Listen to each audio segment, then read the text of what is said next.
You'd be surprised what people will do when they find themselves facing 30 years. 30 years? I love Zach, but I'm not with this might be his baby stuff. Did Sabrina give me up? Hell no. But then how did she get bail and I didn't? While it's cold outside. Hey, I want to talk to you. I can buy you some drinks. Sistas is bringing the heat. You're so sexy. Are you single? He is not going to know what hit him. If I hit him, he will remain alive. Hey there, everybody. It's your girl, BarbiJ here, and we are talking about Tyler Perry's comedy drama, Sistas. We are dipping into the previews for episode 13, Feeling the Heat. And so you just saw one of the previews that was on Twitter, and now I'm going to show you another preview that was at the end of the episode. And once we go through that, then we'll dive right into what's going on here. Now let's check it out. So I got a call. From Maurice? They want him to give you up. I'm gonna try to see Andy tonight. She said that you hit someone with your car. It's not a big deal. Danny, you ran someone over. That's a big deal. This is my plant. Your what? She gonna take that for everything he's got. Do you want to get a drink with me? Where at? My house? I just really want to marry you. Well, we need to talk to Karen first. Did you really just say that to me? Yes, I did. So we start off with the Maurice and that doggone prosecutor who's trying to get him to flip on Sabrina. And we know, all of us know it's not going to work, especially after, Maurice finally gets a chance to speak with Calvin and asks, did Sabrina give him up? And I'm sitting there going, come on, Maurice, you should know better. You should know Sabrina better. She would never give you up. And you should remember that she has friends who's an attorney. She got all them girlfriends, and she got people who's attorneys, or connections to attorneys. And if we even think about it, he should maybe remember, because Sabrina talks so much. She might have told him that, Andy helped get Zach and Fatima off. I don't know. She might have told that. And now that we think about it, I'm sitting there going, he didn't get off probably because he said, how did she get bail and I didn't get bail? And I'm like, that's because you decided to call Calvin for help. And Calvin's dumb butt wouldn't answer the phone when he saw a correctional facility, which was some dumb reason. If they keep calling, you should have been answering. And not to mention, Sabrina never even got to make a phone call. She asked before they even strip searched her and cut her hair. But her friends had to call in favors to find her and to get bail for her to get out. So, Maurice, you need to realize that. I don't know. The only other person Maurice could have called is probably that bartender, the white guy. I forgot his name, at the Proud Bar. I mean, that's all I could think he could have called for help.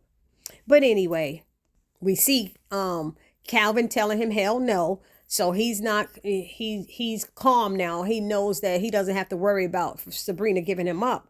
But Calvin is at Sabrina's house now, talking to her on the couch, letting her know this information. It sounds like she says she needs to go see him or talk to Andy. Maybe she says she's going to talk to Andy to see if she can help him. But, excuse me, do my eyes deceive me, or do we see or have a prince sighting? Yes, did we see the prince arrive and walk into Sabrina's apartment? And I'm sitting there going, whoa, is Calvin still there? Please tell me Calvin is not still there. Or did Calvin just leave or something? Because it looks like the prince is just like walking into her apartment and Sabrina's sitting on the couch, like looking uncomfortable, very uncomfortable as he comes through the door. And I'm like, damn, of all the timing for him to show up, he's the one with the money. He the one should have been bailing her out. Let's be real about that.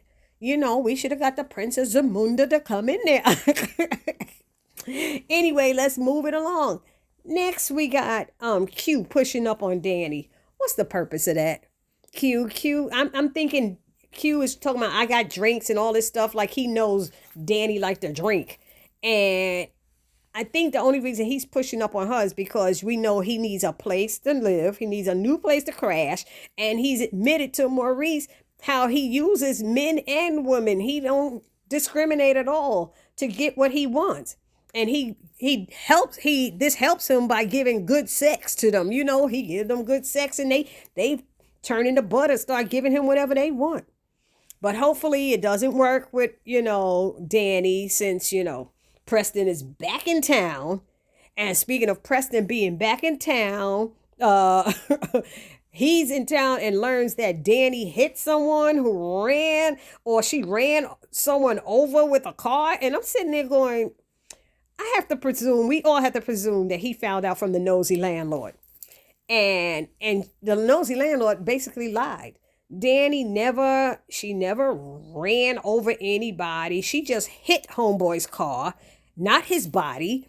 Her car didn't drive over him or over his car. So that's not a hit and run. And I'm like, Preston, consider the source before you start going at, Danny about it. Danny should have just told him, I didn't run him over. I just crashed into his car. That's it. Let's kill this. Why do we stretch these storylines on to have them having conversations that make no sense? It makes no sense. Anywho. But I need to go back to that prince, because I'm like, where has he been? Do you think he'll try to do something? Do you think he'll try to help out?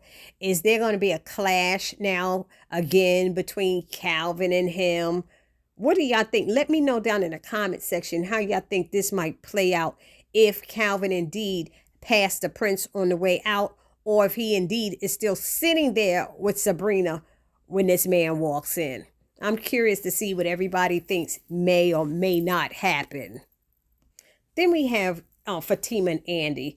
And I'm thinking to myself, Fatima, you shouldn't have told Andy about the engagement ring, nor about Tamara yet. I don't think so.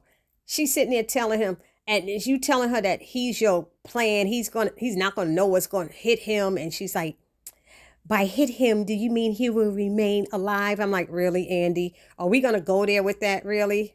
I don't know. I don't think she should be telling Andy, because Andy may say something to give Hayden a clue. You remember Robin said last week she's not good with a poker face or something. She said, I've been told. It's like she can't even lie right or anything. So without people knowing something's up. She may even say something to the girls, and somehow Karen finds out and decides to blow up Fatima's spot, which also will affect, Zach. She'll tell, Hayden, she's dead mad and angry and evil acting that she would go tell Hayden, oh yeah, they scamming you and they got a plan going. That's how upset she is about things, trying to let us all believe that she's good and she's okay with Aaron now, and she could deal with Zach being with Fatima. We know that's all a lie. But honestly, I still think, I really think, believe, feel, whatever it is, that Fatima's plan is going to blow up sooner rather than later. Hayden is not going to fall for all of that interest in him, because let's be honest, y'all, he himself knows that his behind is not that desirable to any woman. I mean, no woman really wants no Hayden. Let's be real with that. Come on, y'all. And then we have Fatima telling Andy, that she's not with this, it might be Zach's baby stuff. You've been telling Zach you by his side, you got him, we in this together. And why are you telling Andy that, unless it's supposed to be her explanation as to why she didn't tell Andy about being engaged? And in my little humble opinion, y'all, Fatima didn't need to tell Andy anything about it, nor does she even owe Andy any explanation about it. So I'm not sure what Andy is thinking. Yeah, y'all supposed to be friends, but she don't owe you all of that, especially when you might go back and tell Karen. And that's how I'm feeling about that. She might tell. And it might not be on purpose. It may be an accident. But the least she know, the least she have to hide and keep from Karen, because then Karen will be up there, and you knew about it and didn't say nothing. And you knew about it and didn't say nothing. See? And then what, Andy gonna lie and say, oh, I didn't know. It's like, oh, now you becoming the biggest liar too, Andy. Come on. And the last thing I want to mention is that scene with Zach calling Karen saying he wants to talk. Come on. It is so out of character for you, Zach, to call up, to even call up for whatever reason he and Fatima are hoping, whatever it is they hoping to achieve by doing this. I don't think it's going to work. it's Karen's gonna know. Her little spidey sense is gonna go bing, like, what is up with this? I know the attorney said to play nice and stuff, but that's why I think one of the scenes said he's gonna make her an offer that she's gonna resist whatever offer he makes. Because honestly, Karen, she's not gonna want to take whatever Zach is offering, because she feels that that house that he is in should be hers with him and her with him alone. She's not going to cooperate. She's going to be a pain in their butt for as long as she can. And why does Fatima feel she needs to talk to Karen first before marrying Zach? I'm sitting there going, is this still about the money thing? I mean, that's the only thing I could think of is why she's saying, because Zach is like, tell me you're not saying that. I know you're not saying that. She's like, yes, I am. And I understand that part, that financial part, because then she'll owe and stuff. But Fatima didn't have that baby. Fatima ain't had nothing to do with that baby being made. That is with Zach. And all of this happened before they get married. So she shouldn't be able to touch any of it. It should all be about Zach and not about Fatima's money. I don't care if you are married. You get married later and now your new wife has to pay for something she ain't have nothing to do with. That makes no sense.